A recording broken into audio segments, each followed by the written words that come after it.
In today's video, I will walk you through how to create transparent effect in Photoshop. I have this image set as the background and the download link is in the description. First, go to the filter menu, choose blur, then select Gaussian blur.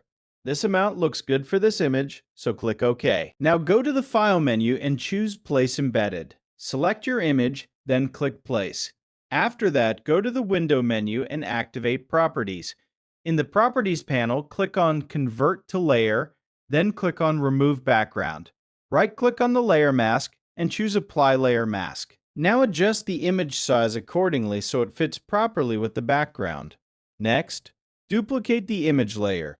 Go to the Image menu, choose Adjustments, then click Desaturate. After that, change the blend mode to Screen. Now press Ctrl and L on your keyboard to open Levels Adjustments.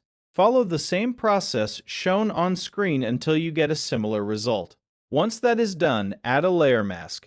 Choose the brush tool and follow the process carefully to blend the effect. Now hold Alt and drag the layer mask to copy it onto the other layer. Then press Ctrl and I to invert the mask. Next, go back to the File menu and choose Place Embedded again. Double-click on the image to add it into the project. After placing the image, click on Convert to Layer, then select Remove Background. Right-click on the layer mask and choose Apply Layer Mask.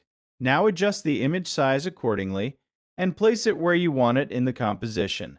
After that, select the layer mask of the top layer. Choose the brush tool and make sure the foreground color is set to white. Then follow the same brushing process shown on screen to blend everything together smoothly. Once you finish brushing the mask, the transparent effect is complete. That's it for this tutorial.